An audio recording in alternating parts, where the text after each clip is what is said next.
Buenas tardes a todas las sedes que nos acompañan el día de hoy. Bienvenidos a la sede de Telemedicina Oaxaca. Bienvenida a la Universidad Autónoma de Nuevo León. Bienvenido al Centro de Excelencia Tecnológica, la Universidad Tecnológica de Loja, Ecuador, Hospital General Fresnillo, Televisión Iberoamericana desde Madrid, España, Hospital General El Dorado, Hospital General de Los Mochis, Hospital Integral de Cozalá, Hospital Integral Nabolato, Hospital Integral Choix de los Servicios de Salud de Sinaloa. El día de hoy tenemos el honor de presentar al doctor Juan Manuel Cortés Ramírez. Él nos va a hablar acerca de el tratamiento de enfermedades coronarias estable con colchicina. Quisiera presentar al doctor. Él obtuvo el título de médico cirujano partero por la Facultad de Medicina Humana y Ciencias de la Salud de la Universidad Autónoma de Zacatecas. Realizó su especialidad en medicina interna en Benemérita Universidad Autónoma de Puebla. Tiene además una licenciatura en Filosofía y Letras por la Universidad del Valle de Atemejac, especialidad en Cardiología por el Instituto Nacional de Cardiología Ignacio Chávez. Ha publicado 11 libros y más de 40 publicaciones de artículos en revista, catedrático de la Facultad de Medicina Humana de la Universidad Autónoma de Zacatecas. Realizó un posgrado en el hospital en la especialidad de Medicina Interna. Es maestro titular en Nefrología en la Escuela de la Facultad de Medicina Humana y Ciencias de la Salud. Pertenece a la Sociedad Mexicana de Cardiología. Es miembro afiliado a la Sociedad Internacional de Internos y Becarios del Instituto de Cardiología. Pertenece a la Asociación Nacional de Cardiología de México, a la Sociedad Mexicana de Electrofisiología y Estimulación Cardíaca. Y aparte, tenemos el honor de tenerlo como adscrito aquí en el Servicio de Medicina Interna.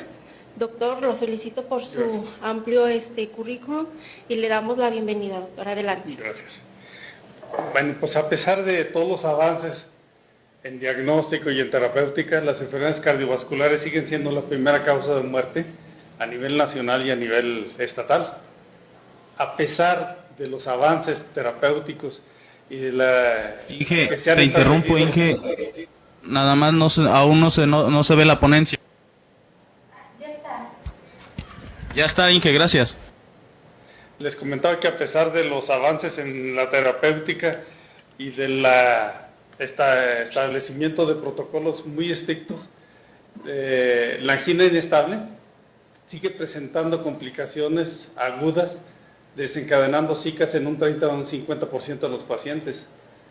La sobrevida de ellos no se ha logrado prolongar, por eso es que hicimos este estudio que enseguida les presento. Ese fue realizado aquí en el Hospital General de Zacatecas. Vamos a iniciar con algunos principios básicos para recordar algunas cuestiones. La cardiopatía isquémica se puede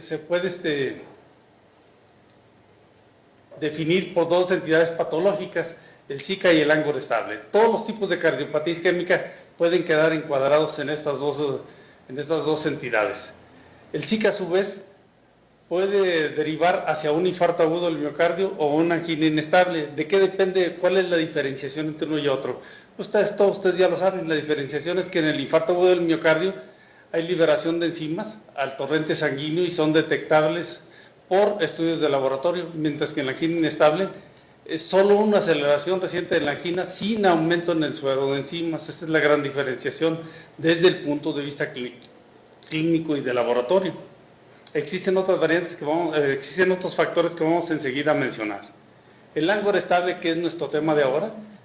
Hablamos de ángulo estable cuando las causas aliviantes o desencadenantes no han cambiado en los últimos 3 meses, ni duración ni intensidad. Nosotros nos fuimos más allá establecimos como límite de no cambio en factores aliviantes y desencadenantes los últimos 12 meses en nuestros pacientes. Aquí tenemos qué es lo que sucede de trasfondo fisiopatológico. Aquí tenemos un vaso normal en la parte superior, en la parte media una placa de ateroma estable y en la parte inferior una placa de ateroma inestable o ruptura ya de la placa en sí. ¿La diferencia cuál va a ser? La diferencia va a ser que entre placa estable y inestable, la diferencia es la conformación en cuanto a tejido endotelial es más amplio en la placa estable, lo cual le permite que no se rompan ni se fisure o fracture, y tiene en su interior pocas células proinflamatorias, mientras que la placa inestable tiene múltiples células proinflamatorias en su interior, y en su exterior la capa de endotelio es muy pobre, lo cual permite que se fracture, salgan las células proinflamatorias y entonces venga el proceso de activación del sistema de coagulación, iniciando con la agregación y activación plaquetaria. Aquí tenemos otros ejemplos. Aquí vemos el endotelio vascular, vemos las pocas células endoteliales que existen, abundante material proinflamatorio en su exterior y la fractura de la placa de ateroma. Vemos otro ejemplo. Aquí vemos cómo la actividad inflamatoria activa o favorece la manifestación de la actividad coagulante. Y aquí sintetizamos todos los tres procesos. Tenemos un vaso normal, una placa de ateroma estable, en la cual dijimos los niveles de células endoteliales es importante, pocas células proinflamatorias en su interior. Y aquí vemos cuando se rompe por un proceso proinflamatorio y por poco endotelio vascular y la formación del coágulo. ¿Ya entendido esto? Entonces vamos a empezar a presentar el trabajo que realizamos aquí en el Hospital General. Mencionábamos que las placas vulnerables de las arterias se diferencian de las estables porque muestran un componente inflamatorio con una alta infiltración de neutrófilos, esto es importante, que van a activar el proceso inflamatorio y entonces va a haber la ruptura y la activación de la cascada de la coagulación y la aparición, en este caso clínicamente, del síndrome coronario agudo. Entonces, por lógica, toda terapia que controle el proceso inflamatorio, que es la parte inicial de toda esta patología, puede ser útil en pacientes con enfermedad coronaria estable. Por eso, durante algún tiempo se hicieron estudios múltiples, entre ellos se empezaron a emplear los corticosteroides, pero se vio que ocasionaban un incremento de la ruptura cardíaca, inhibían el proceso inflamatorio, pero por otra vía incrementaban la aparición de Zika y entonces se desecharon. Se utilizó posteriormente los AINES, los cuales se vio que a excepción del ácido acetil salicílico, la aspirina, todos los demás se asociaron a un incremento de la mortalidad en pacientes con cardiopatía isquémica crónica. Entonces los individuos con Angor estable siguen teniendo Zika, a pesar de lo que mencionábamos de los avances en la terapia de esta patología a base de antiplaquetarios y estatinas. ¿Por qué? Porque no se inhiben algunas vías inflamatorias que desconocemos en la actualidad o que no pensamos en un momento dado en ellas. Entonces cabe la posibilidad que al inhibir la función de los neutrófilos, que son los que activan la respuesta inflamatoria, pueda disminuir el riesgo de Zika. Y previo a esto, la inestabilidad de la placa. La severidad de la angina estable mejora en el tratamiento estándar que le damos al paciente con beta bloqueadores, con estatinas, con clopidogrel, con YECA, mejora al paciente su calidad de vida, disminuye los periodos de Angor, pero no ha logrado disminuir la presentación de Zika como un proceso agudo. 30-50% de los casos con Angor estable van a requerir en un momento dado de tratamiento para un Zika, ya sea revascularización o reperfusión en su caso, por síntomas refractarios o por agudización del cuadro. Entonces, nosotros en base a eso establecimos la hipótesis de que las propiedades antiinflamatorias de la colchicina hacen que pueda ser considerada como un fármaco útil en enfermedad coronaria crónica. ¿Por qué? Porque posee un efecto antitubulina que inhibe la función de los neutrófilos, que como veíamos es el inicio de todo el proceso que estamos hablando ahorita. Por supuesto que posee efectos secundarios, pero un efecto secundario mínimo que es muy adecuado para los pacientes que estén estreñidos. Pues les damos su colchicina y van a tener diarreas, pues eso es todo el efecto secundario, una intolerancia intestinal. Pero nosotros opinamos que pueden reducir los eventos agudos hacia la presentación de Zika en el Angor estable. ¿Qué se sabe sobre la colchicina?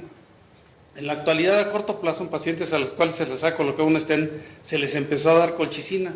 Sin embargo, no había una respuesta adecuada, estamos repitiendo, en estudios a corto plazo, en pacientes a los que se les estableció un stent. No disminuía la posibilidad de restenosis del stent o de alguna complicación en él.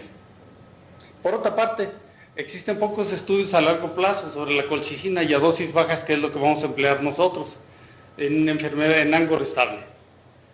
Y esto nosotros estamos estableciendo la hipótesis de que pueden reducir los eventos vasculares nuevos causados por la ruptura de la placa aterosclerótica.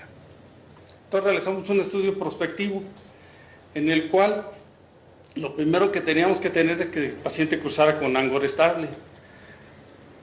Objetivado esto a través de una prueba de esfuerzo, ya sea el paciente que no la tolere, pues lo mandamos a ecodobutamina y que además tuviera cuadro clínico de Angor estable en estadio 1-2 de la Sociedad Canadiense de Cardiología, así que el paciente presentara Angor a esfuerzos fuera de lo habitual que él desarrolla o con actividades habituales. Ese es el estadio 1-2 de la Sociedad Canadiense de Cardiología, pero que además estuvieran recibiendo su tratamiento que llamamos estándar, a base de aspirina, clopidogrel, estatinas, beta bloqueadores y IECA. A estos pacientes les agregamos colchicina, media tableta, o sea, medio miligramo por día. Les hicimos un seguimiento durante el primer año y ese es el corte que estamos presentando en esta ocasión. Va a seguir el seguimiento a largo plazo con ellos, esperemos que durante muchos años y que no tengamos mucha mortalidad en estos pacientes. El resultado, vamos a tener dos resultados, el primario y el secundario. El primario, la presentación del Zika o paro cardíaco. El secundario, ese es subjetivo, la frecuencia, intensidad y duración del Angor.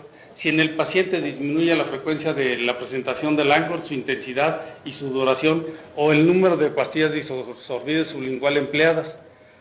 Y por último, a estos pacientes les vamos a hacer el resultado, y más importante, es una prueba de esfuerzo con corte al primer año.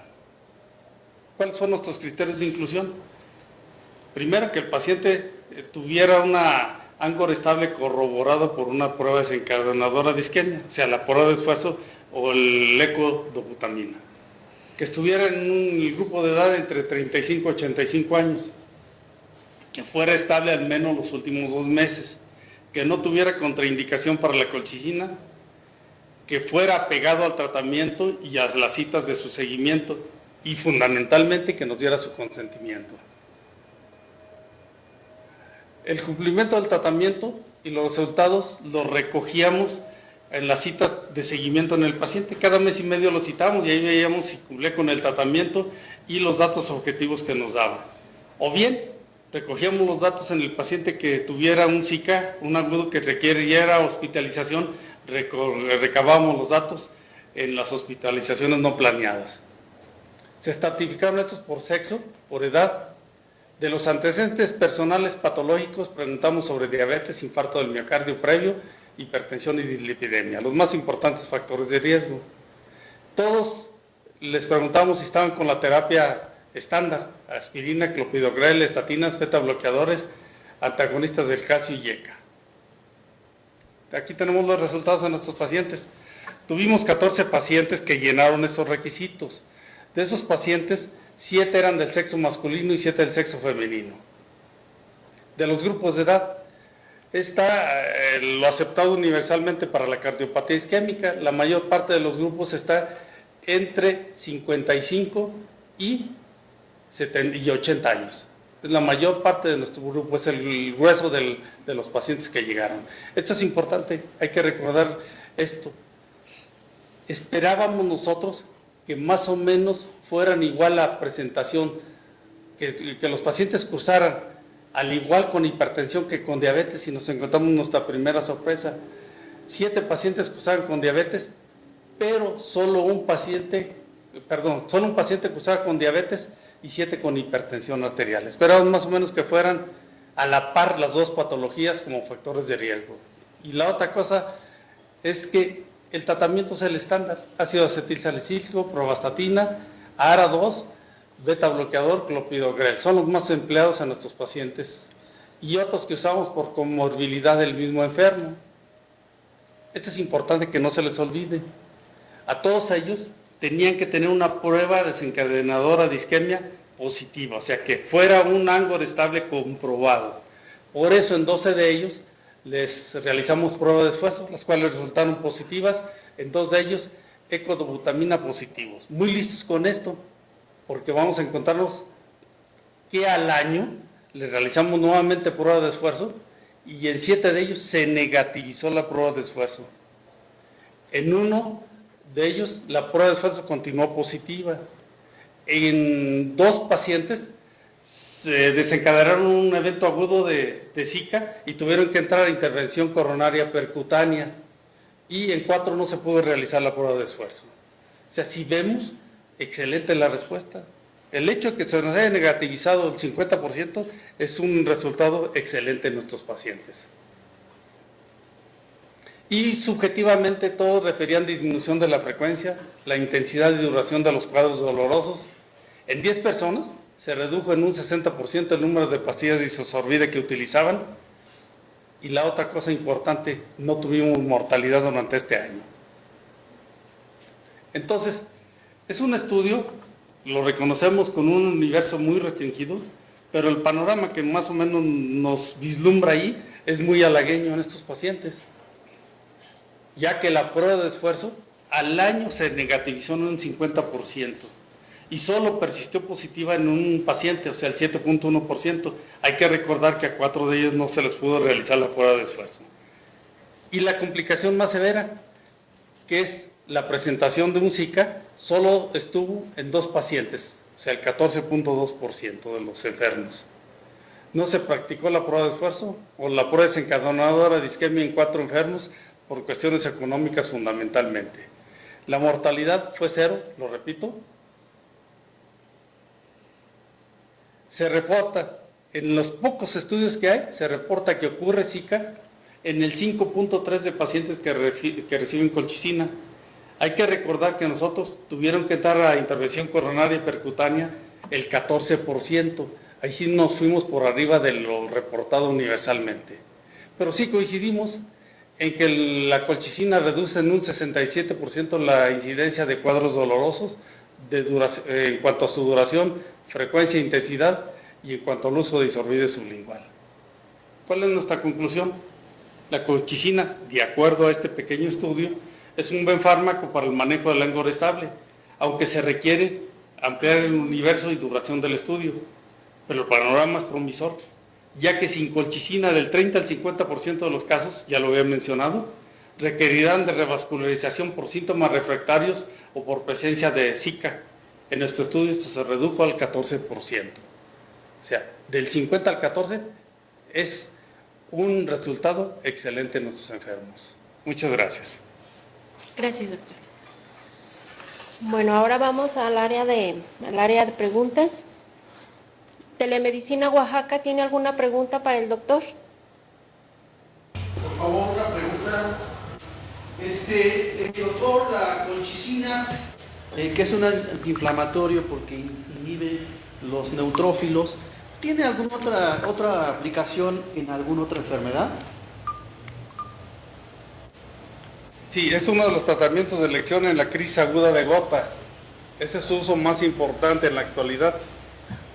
Ya prácticamente no se utiliza como antiinflamatorio en forma rutinaria en pacientes con otras patologías. Bien.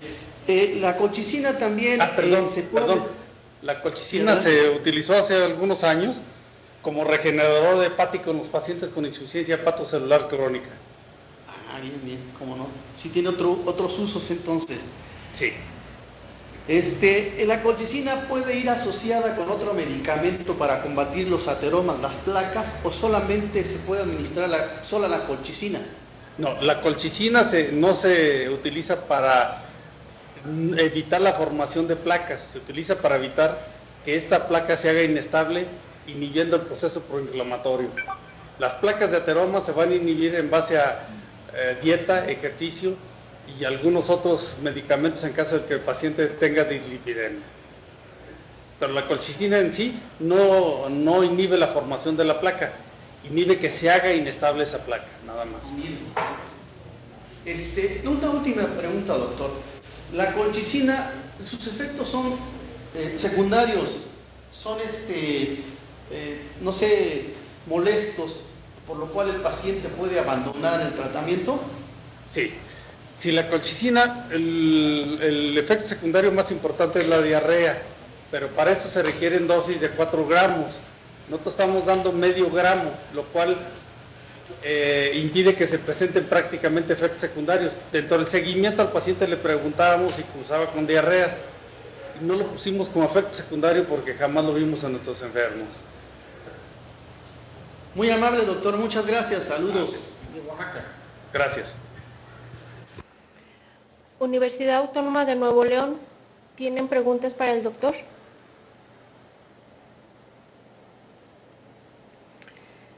Centro de Excelencia Tecnológica, ¿alguna pregunta?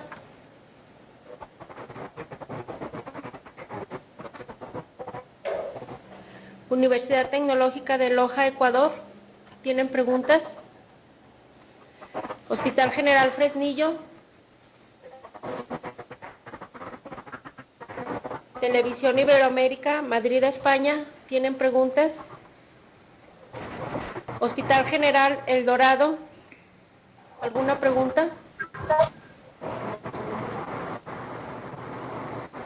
Hospital General de Los Mochis. Hospital Integral de Cozalá, ¿tienen preguntas?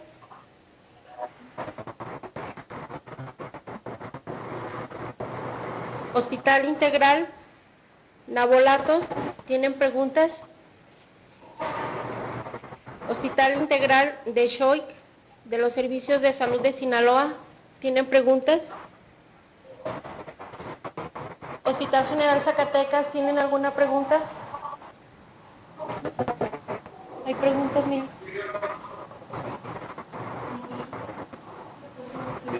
Sí, se me hace que alguien tiene su micrófono abierto. Hay personas que tienen el micrófono abierto, no sé si por error o quieran preguntar, pero si se escucha ahí. Sí se escucha interferencia. Ingeniero Fastegui de Servicios de Salud de Guerrero, ¿tienen alguna pregunta? Como que escuchamos que alguien quiere preguntar. Ingeniera Mili, de nueva cuenta, buenas tardes. Desde oficinas centrales, aquí en Salud Guerrero no tenemos preguntas. Tenemos al Hospital General de Tasco, adelante.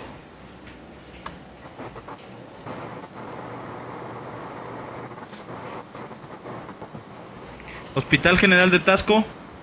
No, ninguna pregunta. Ninguna pregunta. Gracias. Gracias. Hospital Básico de Huamuxtitlán. No, ninguna.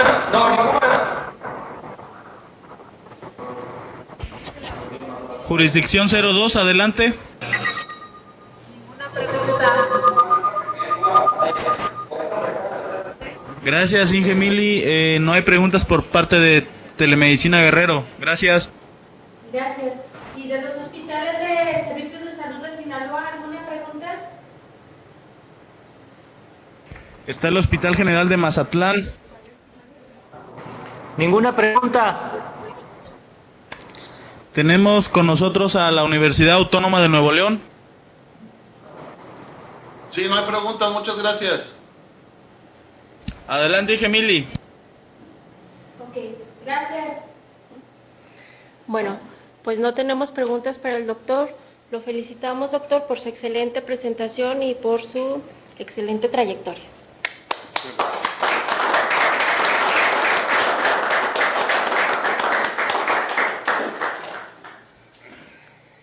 Estaba sonando su teléfono. Sí, lo vi.